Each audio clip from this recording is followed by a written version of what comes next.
किसी ने कसर न छोड़ी तुझे मिटाने में, खुदा खुद मुहाफिज है तेरा हर जमाने में। वैसे कहा था कि जो शख्स नबी अकरम सल्लल्लाहु अलैहि वसल्लम की तौहीद रिसालत करता है तो हम मुसलमानों को तकलीफ पहुंचती है। हाँ, ये वही इंसान है, ये वही मुनाफिक लोग हैं जिन्होंने मेरे लीडर को 10 साल की सजा सुनाई। ये वही मुनाफिक लोग हैं जो मेरे चाचू शौकत बसरा को कंपेयर नहीं करने दे रहे और राजा काटन फैक्ट्री के सामने रातों रात हमला करके हमें खौफजदा करते हैं, अपने पुलिस के डाले दिखाकर हमें डराते हैं। हम ऐसा नहीं होने देंगे।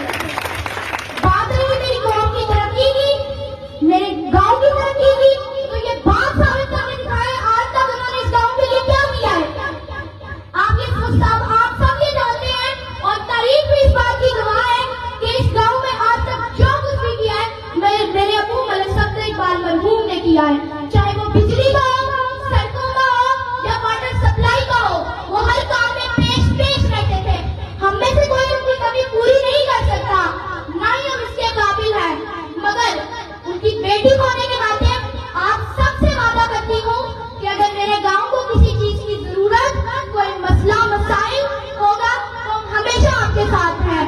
मेरी फैमिली, मेरा लीडर चाचू शौकत बसरा, अंकल आजम साहब हमेशा आपके साथ होंगे।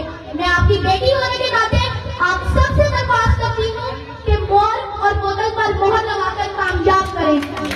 मुझे उम्मीद है कि आप सब आज कल को स्थापित करेंगे कि हम अपने कप्तान के साथ प्यार करते थे, करते हैं और हमेशा करते रहेंगे इंशाअल्लाह। किसी ने कसर न छोड़ी तुझे मिटाने में, किसी ने